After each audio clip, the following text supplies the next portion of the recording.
Welcome to the Fantasy Football Hub YouTube channel and welcome to the first episode in the My Team series for the 2025-2026 season. Now, who better to start this series off with than the big man himself, Bakar, a regular on the channel, a man who once came fourth in FPL and who does extremely well every single season. He's got hundreds of thousands of followers on Twitter, and in this video, he will be revealing his current FPL team. Now, the beauty of this series is that we're going to input our guest team into the Fantasy Football Hub My Team tool. That will then spit out a team rating for us out of 100%, so we can compare each guest teams and current drafts and see who is doing better according to Fantasy Football Hub. Now, the brilliant thing about this is that you can do the same thing with your team for absolutely free, as you can see on screen right now. It's super simple. All you got to do is import a screenshot of your side onto the app, and then you will have a team rating. See if you can beat Bakar's or any other guests we go on to have on this series. The link to do that is down below in the description, first line. It's also in the pinned comment, and it is completely free, as I said. Okay, Bakar, good to have you back on the channel, mate. For those of you that may not know, Bakar is a weekly guest on the channel with me, revealing his team each and every game week as the season progresses. And yeah, I'm interested to see this season, especially more than any other, who is going to be in this team, what your sort of current general thoughts are on the FPL landscape. And yeah, especially what the new changes and the new rules and everything, the new scoring system that we'll get into as this progresses may have affected your lineup. So Bakar, first of all, before we get into your team, how has your summer been? You got married. It's been very busy, but it's good to be back. Yeah, hello Jack. Thanks for having me. It's nice to be doing these every season with you, and I mean this summer is no different. It was thoroughly enjoyable. I hope you've had a good time. I know you're away on vacation. I actually got married myself. It's been quite the summer for both of us, but I'm very excited to be back on the channel with our subscribers for the next season. Okay, so who is in goal for you right now? In goal, I've gone with Verbruggen and Kelleher. Now, I was struggling to pick the 4.5 million keepers, and I think that I've probably picked the standout two. Kelleher actually is highest in terms of ownership right now.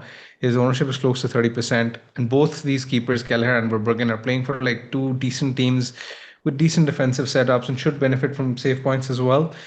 So I've gone with these two, but I mean, there's always an alternative. For example, I've considered Sanchez from Chelsea, and I think that setup might become a bit more appealing. Let's say if King's Keys to emerge as the Spurs' first choice. There are murmurs going around that Thomas Frank likes him, and if that is the case, and if he is to get that #1 shirt, then I will probably switch to a different setup with keepers. But for a first tab, I think I like generally sticking with what is tried and tested, and I think I'll pick two 4.5 million keepers that I know generally do well. Okay, good picks. Both of them on Fantasy Football Hub expected to score 14 points roughly. That's sort of what you'd expect them to score over the first 4 game weeks. If you've not seen before, every single player on Fantasy Football Hub's My Team tool has a 4 game week prediction based on our algorithm, based on our AI of what they may expect to score in the first 4 game weeks.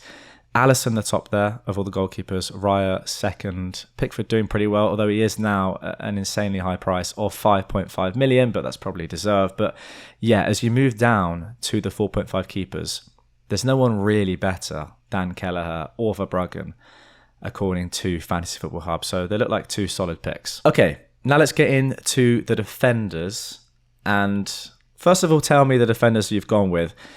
Secondly, I want to hear your thoughts in detail, really, because you are sort of an FPL mastermind and you've been playing this game for many years, about the new points changes, defensive contributions. Coming to my defenders, I've gone with 2 premiums. I've gone with Gabriel and Van Dijk.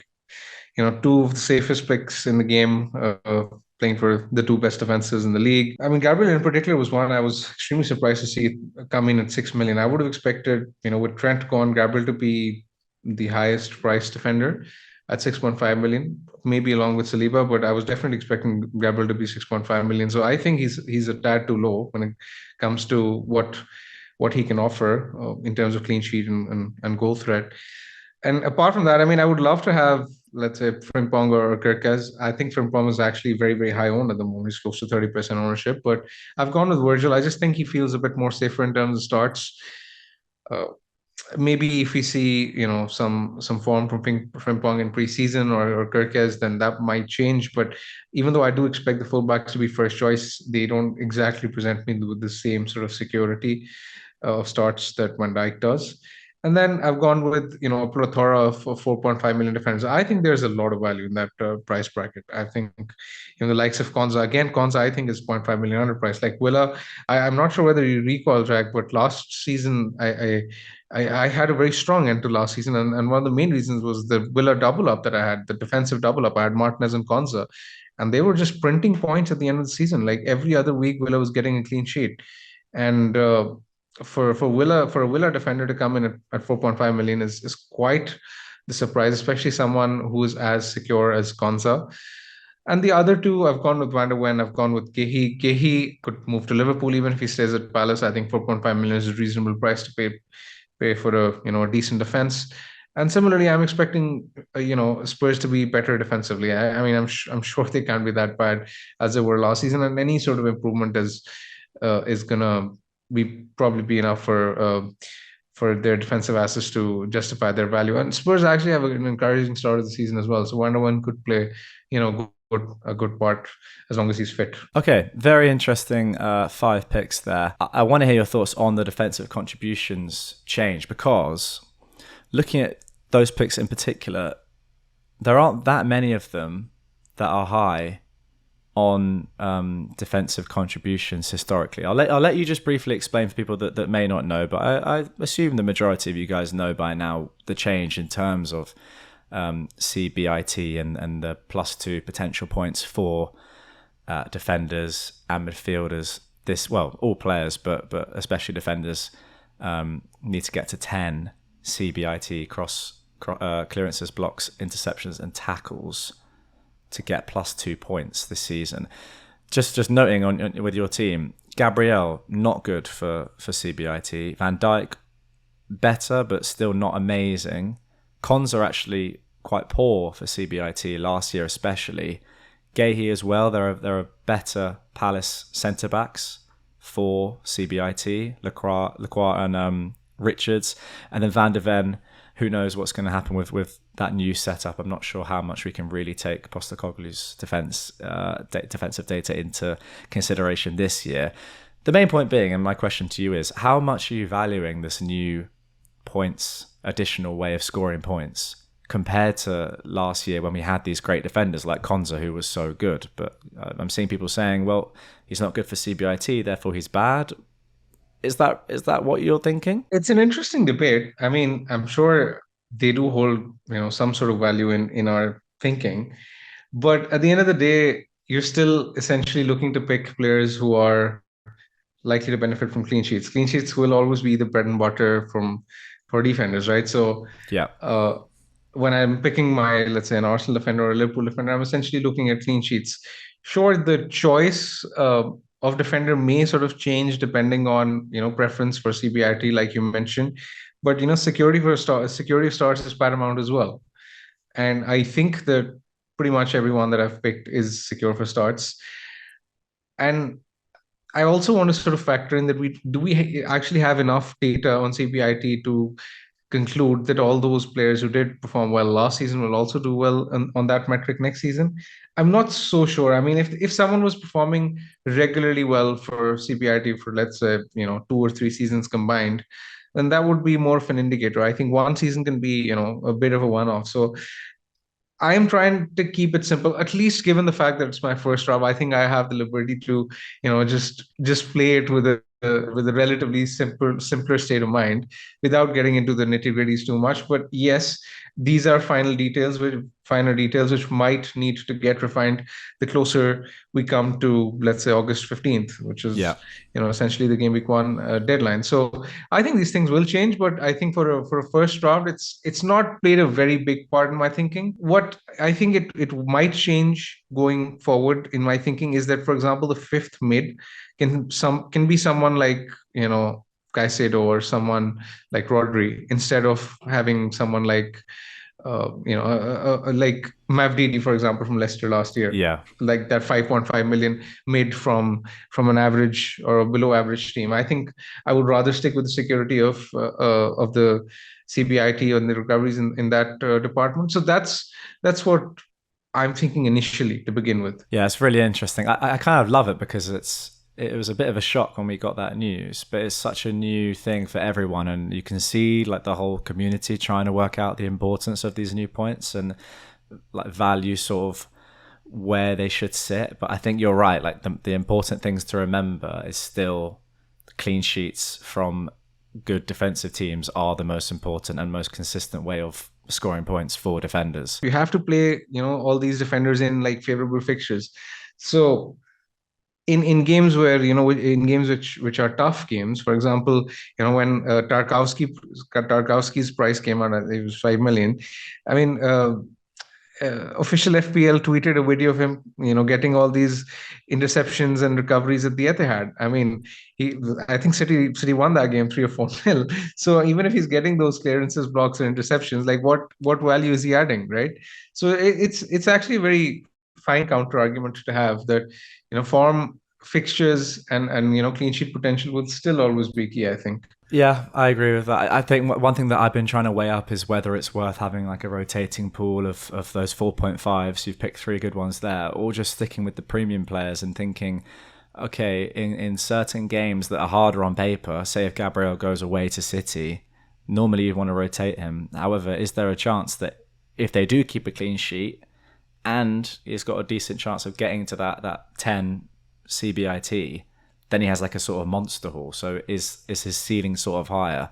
Do we treat defenders a little bit like 4.5 million goalkeepers in a way where you don't rotate them and you just sort of say, well, there might be a haul around the corner? I don't know. It's tough to know. And that's why I like it, because it's a new concept this season. It's tricky because last season a lot of the defenders that benefited from CBIT were basically the ones who were playing in deep blocks, for example, deep defensive blocks like Yeah. Everton and Nottingham Forest. Now, this season, FPL have priced Tarkowski higher. They've also priced the Forest defenders higher. So it's going to be very important to figure out who the next Forest or Everton will be in terms of setting up in that block and giving us that value. Because I mean, those defenders at their price are obviously, we at this point in time we're not sure whether they're going to be worth it. So it's important that we identify those next 4.5 million Milenkovic's or Marios or players like that always emerge. Okay, let's get into the midfield then. Yeah, I've gone with Salah. I was struggling to pick past him given his pedigree, form, ownership. Also, the fact that he's if I select him, he's going to be my captain in game week 1, in game week 3 as well. Potentially game week 4. Second week against Newcastle away is not ideal, but I mean, as long as he's been captain in most weeks, I think he's a good player to have. Essentially, I've ruled out picking both Salah and Haaland on one team. I'm almost certain I'm not going to pick both because it just kills and decimates the rest of the squad. So it's got to be one or the other. And currently, I have Salah, although I'm not ruling Haaland out just yet because I think City's fixtures to begin with are very, very appealing as well. Yeah. What are your thoughts on Salah overall? He obviously tailed off massively towards the end of last season. He is, as is every player in the league, 1 year older. But do you think maybe there's a chance that after, how many years has it been now? 6, 7 years of just like ruthlessness at the top of the league, he may fall off a little bit? I think unless we see or get any evidence to the contrary, it's very difficult to assume that he will just wane off. Because I remember, it's been like I think 4 or 5 years since I've been appearing on this channel, and every single preseason we've had the same discussion. And Yeah, it's just that's a a good narrative point. which never just comes to any kind of fruition. So until we hear any concrete evidence, I just don't think this is something which is worth discussing. That's very, very valid. Okay, who is next in your midfield? I've gone with Palmer as my next one. He was terrible in the back end of last season, but then he picked up form closer to the Club World Cup. He's done all right. The fixtures for Chelsea are absolutely amazing to begin with, and at 10.5, I think he will offer good value. I really like Chelsea's fixtures, and I like Palmer at that price. I don't expect his ownership to be like super super high because of the fact that he didn't have a very strong end. last season, but I think he's going to be in my team, and I'm pretty sure about it. Yeah, Palmer, I think for me is a great pick. I think he's locked in my team. I wonder what his ownership will be, just because, as you said, like, he didn't have a good end to last season, but then he had the Club World Cup and especially that final where he was fantastic. So I wonder how much people will be thinking about that.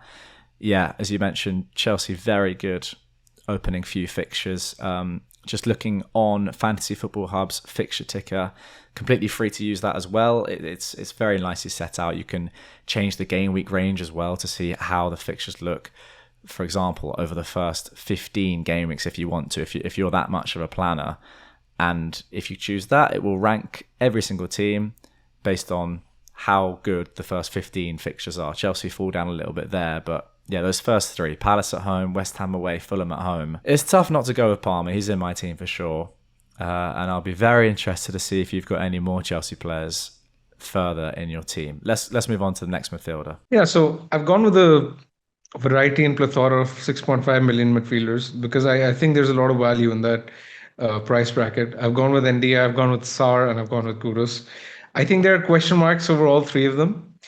But Wow. I think we've seen in the past that they've represented good value and they've sort of delivered for us at different times of the season. I'm expecting good things from pretty much all three of them. I'm just not sure whether it's smart to have like three of them in the same setup because obviously you want to be in a more sort of flexible structure where it's easier to, let's say, jump off one to the other. So I might change one. But I think by the time my final draft comes around, I'll at least have one of these in my team. I think there's merits to owning pretty much every one of them. Okay. Are you concerned at all about the minutes risk of someone like Kudus, especially? He has been very good in preseason, and I think that he will be first choice. I mean, yes, there will be concerns, but I think given that Thomas Frank historically, even at Brentford, he chooses to go with this set lineup in the friendlies, and depending on form, he the final friendly, Brentford have had the same team in game week 1 as compared to their final friendly. I'm expecting that to be similar with Spurs. So if Kudus is in that lineup, let's say in their last friendly, I'm sure he's going to be in the first week's team. I think the most notable omission probably is Florian Wirtz, new signing at Liverpool. What do you think about him as an option? He could be, because I get what you're saying. Is it a bit too sort of inflexible to have three 6.5 million mids? What if an 8 million mid emerges like Wirtz, and you've got Palmer and Salah that are doing really well? Is there space to get up to somebody like him? So what do you think about him? I could do that. I could do that very easily because what I've done in this team is that I've gone with 8 playable attackers, and that's generally surplus to requirements early on in Oh the wow, season. okay. I prefer going with I prefer going with 8 playable attackers in the second half of the season. It's a strategy that's worked really well for me in the past few seasons because that's more for time where you need the bench boost, you need the uh, you need squad depth because transfers are at a premium. But I mean, let's see. I mean, if I'm setting up for a bench boost one, then I might opt for a similar structure. If I'm not, then I might opt for a different structure. And there are a lot of moving parts with transfers, etc. as well. Now, if Isak goes to Liverpool, then he's going to be a very very tempting option as well, and that's practically going to change what we're thinking right now with our teams. So lots of moving parts, lots up in the air. This is just a first stab for reference. Um, but yes, I mean, versus someone I'm definitely considering. I think he's a very good pick and should be a value pick for his price, given his versatility and given the price tag. Okay, let's round things off then. You have 21 million still to spend on your forwards. Yeah, I've gone with Solanke. I think Solanke is not going to move from my draft. I'm almost certain that Solanke will be in my Game Week 1 team. I like him a lot as a forward. We've seen Johan Wissa thrive in Thomas Frank's system in the past. I'm expecting Solanke to get a similar-ish number of big chances that Wissa used to, given how Frank tends to deploy his attackers, and he's going to be secure for minutes, in my opinion, as well. And with Son's future looking a bit uncertain, I think Solanke is pretty much going to be on penalties as well. I think the possibility of that is quite high. and 90-minute man, possible penalty taker, talisman, secure for minutes is exactly the sort of player I generally like to own. And I'm actually quite surprised to see that his ownership isn't all that high. I remember last season in Game Week 1, everyone was going crazy and gaga about Solanke, but that's not exactly been the case this season. I guess it's because he's been inconsistent in his first season, not really been firing on all cylinders, but I think that might change. Yeah, interestingly, I mean, I think he's going to be locked in my team as well. But interestingly, he's quite a way down on other forwards that are cheaper than him, according to Fantasy Football Hub's predicted points. Raul Jimenez, for example, 4 more points expected. Wissa, still 4 more points expected. Chris Wood, João Pedro, Bowen, all above him. I wonder why he's as low as that. But yeah, I mean, Burnley at home, Bournemouth at home. That is a strong set of opening home fixtures, followed then by West Ham away. That's too good, I think. And as you say, 90-minute man could be on penalties. Very strong. And we know how important the number 9 is to a Thomas Frank side. Okay, 13.5 left. And then we will see what your team rating is. Who's next? Yeah, Evan Nelson is next. Again, one of those picks which has been tried and tested, did really well for me last season. Had a very good season at Bournemouth. Bournemouth in general were a very functional attack in terms of the numbers they were producing. Their XG was generally very high. Evan Nelson was pretty much their talisman in terms of the chance he used to get. And I'm expecting him to build on that season that he had last season. So good pick. The first fixture against Liverpool is obviously not ideal, but I can bench him given my system. And then from Game Week 2 onwards, Bournemouth have a very good run of fixtures anyway. So I just think a very reliable pick for the price. Yeah, I like it. 6.5 left. My guess is that you're going to go for Welbeck, just based on your sort of rotation strategy. Am I right? You're not actually, because even though I've considered Welbeck a lot in this What? position, I've actually gone with Strand Larson Strand in this Larson. position. Wow. Yeah, I'm Amazing. expecting Okay. him to step up. I'm expecting him to step up in the absence of Konya and benefit from minutes and penalties as well.